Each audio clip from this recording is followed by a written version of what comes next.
कि इतना करोगे और इतना मिलेगा, ऐसा 100% पॉसिबल नहीं है। हर 10 कंपनी में से 9 कंपनी आखिरी में बंद हो जाती हैं। इस सरकार ने बिजनेस करने को बहुत बढ़ावा दे दिया है। चाइना ने पिछले कई सालों में 20-25 सालों में जो ग्रोथ लाई एकदम से, जिस भी सब्जेक्ट के बारे में आप जानते रहते हो उसमें आप और स्मार्ट होते चले जाते हो। 10, 20, 25 लोगों के बारे में जानो तो एक तरीके से वो किसान पर है उसका वो भी एक बिजनेस की तरह ही है। अभी जैसे जो लोग जॉब करते हैं उनके लिए कितना एक बेहतर रहता है कि जैसे सैटरडे हाफ डे है या सैटरडे छुट्टी है, उसके बाद संडे भी छुट्टी है और उसके बाद अपना 2-3 तारीख को अपना बढ़िया हाथ में सैलरी भी आ जाएगी। ये जॉब के एक बेनिफिट्स है। कंपनी की चाहे कोई भी पोजीशन हो, कंपनी चाहे प्रॉफिट में हो चाहे कंपनी घाटे में हो, जॉब का मतलब ये होता है कि आपको कंपनी के प्रॉफिट से मतलब नहीं है। इन रियलिटी में अगर आप काम कर रहे हो तो आपका सिर्फ ये रहता है कि जितना मैंने टाइम दिया मुझे उसके बदले में पैसा मिलना चाहिए। ये बेसिकली जॉब का मतलब होता है इन रियलिटी। पर जो भी अगर मान लो कोई किसी के खेतों में काम कर रहा है, जैसे कईयों के बड़े बड़े खेत होते हैं उनमें लोग बाहर से आके काम करते हैं कुछ पैसों के लिए, तो उनको ये फर्क नहीं पड़ता कि बाबूजी की फसल उगेगी और उसके बाद बिकेगी, उसके बाद या नहीं बिकेगी, बारिश आ गई तो तबाह हो जाएगी, वो उनको इस चीज से कोई मतलब नहीं है। बिजनेस का ये होता है कि उसमें हमेशा ही कहीं ना कहीं एक माइंड में जो भी आदमी बिजनेस कर रहा है, कोई किसान है जिसने गेहूं अपने खेत में बो रहा है, वो एक तरीके से किसान उसको कह सकते हो, पर आखिरी में उसने भी जाकर वो अपने फसल को जाकर बेचेगा और उसकी फसल पे हो सकता है कहीं और लोग भी काम कर रहे हो जिसको वो दिहाड़ी दे रहा हो अपने यहाँ पे काम करने की। तो एक तरीके से वो किसान पर है उसका वो भी एक बिजनेस की तरह ही है कि ही इज वर्किंग। तो उनके लिए वो हमेशा स्ट्रेस में रहेंगे। फसल उगी, बारिश आ गई तो खराब ना हो जाए, अगर कोई खरीदार नहीं मिला तो उसमें नुकसान हो जाएगा। तो हमेशा एक स्ट्रेस जोन में रहता है कि इतना मैंने पैसा लगा चुका हूँ। पहले उसमें वो पैसा लगाता है उसको बोने के लिए भी, तो उसने पैसा पूरा लगाया और उसके बाद वो उगे या ना उगे, हमेशा वो एक स्ट्रेस में रहेगा कि जब बिकने के बाद उसके पैसा आएगा चाहे जैसे भी। तो मेरी फितरत के बेस पे मैंने देखा है कि जॉब में एक जो सबसे बड़ा जो एडवांटेज जो मुझे लगा वो ये है कि आप मेंटली पीसफुल रहते हो compare to a businessman, compare to जिसका खुद का बिजनेस है या कंपेयर टू एक एंटरप्रेन्योर। आप उसके मुकाबले you are very much in better mentally state. आप किसी एक अच्छी ऑर्गेनाइजेशन के साथ जुड़े हुए हो तो आपको ये श्योरिटी है कि इतना करूंगा तो इतना मिलेगा। पर ये बिजनेस के पॉइंट में कभी ऐसा नहीं होता कि इतना करोगे और इतना मिलेगा, ऐसा 100% पॉसिबल नहीं है। इनफैक्ट जो डाटा कहते हैं कि 10 में से 9 कंपनियां बंद होती हैं हर साल। ये आज का डाटा नहीं है कि इस महीने ऐसा डाटा निकल गया कमाल हो गया, नहीं। आज तक का जो पिछले 50 सालों में, पिछले 100 सालों में जो भी सर्वेज हुए हैं उसके बेस पे हर 10 कंपनी में से 9 कंपनी आखिरी में बंद हो जाती हैं। पर उनका जिक्र नहीं होता है क्योंकि जब रेस्टोरेंट खुलता है ना तो लॉन्च पार्टी होती है, अखबारों में आता है कि खुल गया, शोर शराबा होता है। पर जब बंद होता है ना कि ना चल पाने की वजह से बंद होता है तो उसका कहीं नामो निशान नहीं होता। गुजरात में जब मोदी की गवर्नमेंट आई थी तब उन्होंने एक स्टार्टअप स्टार्ट किया था कि तो उसमें बाहर के जो इन्वेस्टर्स होते थे ना सर, उनको गुजरात में उन्होंने मतलब बुलाया और सर जो भी डॉक्यूमेंटेशन और जो भी मतलब बिजनेस का जो भी सेटअप करने का होता है सर, वो उन्होंने बहुत मतलब 3 to 4 डेज में वो कर दिया था।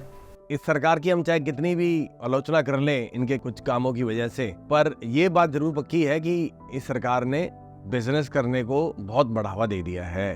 अपने देश के अंदर उद्योगपतियों को इस सरकार ने काफी ज्यादा उनके लिए किया है। इससे पहले की जो सरकार थी वो ज्यादातर उन्होंने जो ऑलरेडी जो बड़े बड़े बिजनेसमैन थे वो उन्हीं के बड़े बड़े सर्कल के नीचे ही लोग जुड़े जा रहे थे। पर अब इन्होंने छोटे छोटे लोगों के लिए भी जो स्टार्टअप की नई योजनाएं जो चालू करी हैं उसकी वजह से काफी एक देश के अंदर एक एंटरप्रेन्योर बनने का, जैसे इन्होंने बताया आंचल ने कि आत्मनिर्भर भारत की जो जैसी योजना शुरू करी। और मुझे लगता है कि और भी अगर उसके अंदर आप कुछ ऐसा स्टार्टअप कर रहे हो जिसमें देश का भला हो रहा है किसी न किसी एंगल में, अगर आप मेक इन इंडिया को उसमें बेनिफिट हो रहा है या कुछ इस तरीके की और भी स्कीम है जिसमें इनफैक्ट गवर्नमेंट भी आपको कुछ फाइनेंशियल सपोर्ट भी देगी। और मुझे लगता है कि कोई भी देश जिसने ग्रो किया है, जो ताकतवर बना है, उसके पीछे एंटरप्रेन्योर का बिजनेस का बहुत बड़ा हाथ होता है। जिस देश ने भी तरक्की करी है, जैसे पूरी दुनिया में अपने आप ही सब बता देंगे कि सबसे पावरफुल मुल्क कौन सा है, अमेरिका, तो वो इसी वजह से है कि जो दुनिया के सबसे ज्यादा जो बिलियनियर्स हैं, वो मिलीनियर्स हैं, वो अमेरिका में रहते हैं। तो उनके पीछे भी वजह यही है कि उन्होंने हमेशा से बिजनेसेस को बढ़ावा दिया है। उन्होंने बिजनेस करने को इतना आसान बनाया कि दूर दूर से लोग जाकर अपने अपने हेडक्वार्टर उन्होंने वहाँ पे जाकर खोले। हर शहर में बड़े बड़े ऑफिसेज हैं, चाहे गूगल हो वो भी अमेरिका से निकलता है, फेसबुक हो, इंस्टाग्राम हो वो भी अमेरिका से निकलता है, माइक्रोसॉफ्ट हो, एप्पल हो, दुनिया की जितनी भी टॉप की कंपनीज हैं वो सब अमेरिका से ही निकल कर आती है। उसके पीछे भी वजह यही है कि वहाँ की जो सरकार के जो प्लान्स हैं, सरकार की जो योजनाएं हैं, इससे बहुत फर्क पड़ता है कि किसी मुल्क में बिजनेस किस तरीके से हो रहा है और वहाँ पे किस तरीके से आगे बढ़ेगा। चाहे चाइना ने पिछले कई सालों में 20-25 सालों में जो ग्रोथ लाई एकदम से, उसके पीछे भी उनकी जो सरकार है जिन्होंने वहाँ पे मैन्युफैक्चरिंग को इतना बढ़ावा दिया। और आज पता ही है आपको, पिछले 20-25 सालों में सडनली चाइना दुनिया की सबसे बड़ी मैन्युफैक्चरिंग मार्केट बनी गई है और शायद इकोनॉमी में भी दूसरे नंबर पे आती है या तीसरे नंबर पे आती है, I am not really sure. Bharat अब बड़ी तेज़ी से आगे बढ़ रहा है और मुझे लगता है कि जिस तरीके से हम आगे बढ़ रहे हैं तो ज़रूर फ्यूचर में हम एक डेवलप्ड नेशन की तरफ आगे बढ़ेंगे। और इसके पीछे जो वजह यही है कि देश के अंदर जॉब क्रिएटर कितने हैं, ना कि जॉब मांगने वाले। Maybe idea is the self-made, but even for the Elon Musk, जब उन्होंने start किया था PayPal, there was his friend who was rich who invested in his company. जब Elon Musk ने PayPal भी start किया था, तो उस टाइम पे भी self-made कह देते हैं, but उसके पास एक friend था जिसने उसके business में invest किया था basically. इसको 3F कहते हैं कि जब भी आपने कुछ पैसा लगाना हो अपने बिजनेस में तो 3F को ढूंढो। अगर आपको इन्वेस्टमेंट की बिल्कुल जरूरत है, अगर आपका आपने पूरा क्लियर कर दिया और आपको अब पैसों की जरूरत है, स्टार्टिंग इसमें कहते हैं कि इन 3 लोग सबसे पहले इन्वेस्टर के पास जाने से पहले इन 3F के पास जाते हैं। नंबर 1 आपकी फैमिली हो गई, दूसरा आपके फ्रेंड्स हो गए, या तीसरा इसको फूल कह देते हैं, मुझे नहीं पता क्यों बोलते हैं, या तो आप तीसरा आप किसी फूल को अपना आइडिया टिप करो कि भाई मेरे पे पैसा लगा दे और मैं तेरे पैसे को डबल कर दूंगा या ट्रिपल कर दूंगा, जिस तरीके से। पर इस तरीके से कहते हैं कि 3F are the first pillar of your investment. उसके बाद आप अगर आगे जाके फिर आप और इन्वेस्टमेंट सीख कर सकते हो। पर मुझे हमेशा लगता है कि पैसे लगाने से पहले पूरी अच्छी तरीके से आप क्लियर होंगे ना, पूरा अच्छी तरीके से आपने बिजनेस प्लान आपने बना लिया और पूरी अच्छे तरीके से आपने उसको एग्जीक्यूशन की उसकी प्लानिंग कर ली, पूरी अच्छे तरीके से अपने लोगों को उसके साथ कन्वे कर लिया कि वो भी तैयार बैठे हैं आपके साथ जुड़ने के लिए, अपनी टीम भी आपने तैयार कर ली, तो डेफिनेटली आपको इन्वेस्टमेंट मिल जाएगी कहीं ना कहीं से। देखो मुझे लगता है कि बहुत सारे लोग हैं जो यही सोचते हैं कि मैं बिजनेस इसलिए नहीं कर सकता, मेरे पास पैसा नहीं है। 90% लोगों की यही सोच है कि अगर आप घर वालों के पास भी जाओगे, बोलोगे कि मेरे को बिजनेस करना है, पैसा कहाँ से लाएगा भाई पैसा। सब लोग पहले यही सोचते हैं कि बिजनेस करने के लिए बहुत पैसों की जरूरत होती है। मुझे ये लगता है, हमेशा मैं कहता हूँ कि आपको वो मिलता है जो आप मांगते हो, आपको मिलता है जो आप चाहते हो, जो भी आप ढूंढोगे आपको मिल जाएगा। Once you are ready, once you have gain full knowledge about this subject of business, पूरे इसके रिगार्डिंग किताब पढ़ो जितनी पढ़ सकते हो, जितना ज़्यादा जान सकते हो कि पहले जो बिलियनियर्स है उन्होंने अपने जीवन में क्या क्या किया, आज वो जिस स्टैंड पे बैठे हैं।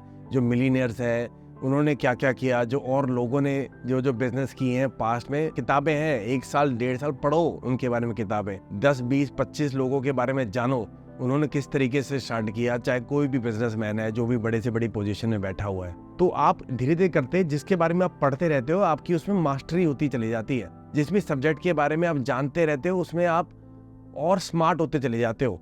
बिजनेस में भी कभी ये मत करना कि मेरे बहुत मन कर रहा है मैं कर दूंगा, और कॉन्फिडेंस कभी मत होना। छोटा छोटा स्टार्ट करो, लाइट स्टार्ट करो, धीरे धीरे करते करते उसके रिगार्डिंग और पढ़ते रहो और जानते रहो। Dream big but start very small. और इससे भी इंपॉर्टेंट है स्टार्ट, जो सबसे ज्यादा लोग करते ही नहीं है, कहीं ना कहीं से स्टार्ट। और अपने अपने बेनिफिट्स हैं, बिजनेस के अपने अलग फायदे हैं, जॉब के अपने अलग फायदे हैं। दोनों को साथ में भी कर सकते हो और एक एक करके भी कर सकते हो। Both have their own things. देखो जॉब में भी बहुत पैसा है, ऐसा नहीं है।